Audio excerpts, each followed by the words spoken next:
Beto, você estava falando muito aí da parte de América Latina, Brasil, Cajus, falou aí desse corredor da Guatemala também, coisa.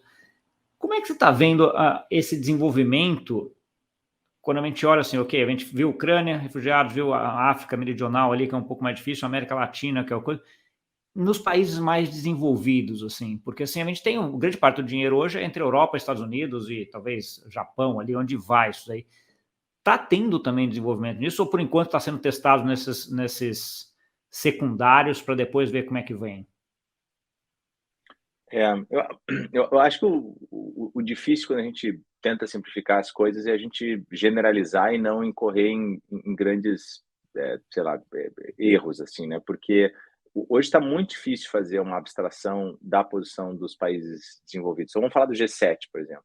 Se a gente olhar o G7, a abordagem regulatória desses países perante cripto está muito distinta, muito distinta. Você pegar Japão, China, Estados Unidos, Canadá, Inglaterra e União Europeia, é, é Tá cada muito um para um lado, diferente.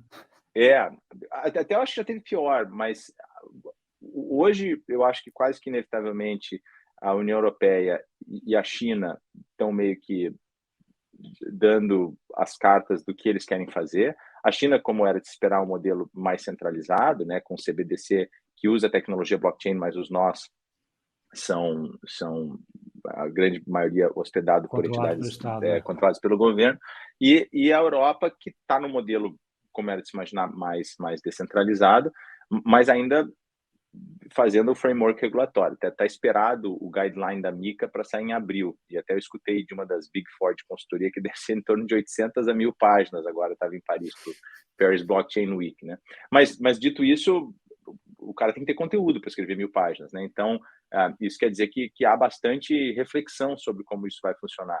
A Inglaterra ainda, eu acredito que está pensando mais os detalhes de como essas licenças vão se dar, e os Estados Unidos está confuso, né, para dizer o mínimo, do ponto de vista de os reguladores meio que batendo cabeça quem que vai querer ditar a regra, né, e sem falar que tem os reguladores estaduais e os reguladores federais. Então, é, nesse momento está muito difícil dizer o que vai acontecer, né? Eu acho que a Inglaterra tinha se posicionado como mais conservador e agora eu acredito que está começando a mudar a sua posição, talvez com o novo primeiro-ministro, e os Estados Unidos é meio que o oposto. A gente estava esperando uma posição, até pela natureza de inovação dos Estados Unidos, e eu não sei exatamente o que está gerando essa tensão aí, né, que agora vem já de 4, 5 diferentes entidades nos Estados Unidos. Então, o que eu posso dizer é que eu acho que a Europa está evoluindo bem, o Reino Unido está dando sinais positivos, o Japão está dando sinais positivos, aprovou uma lei recentemente e vai regular essa lei,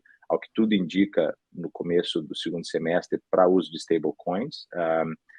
Mas no resto, as grandes economias ainda tá complicado tentar achar uma tendência, né? A Índia, por exemplo, já foi para a Suprema Corte 2 vezes, já baniu, voltou.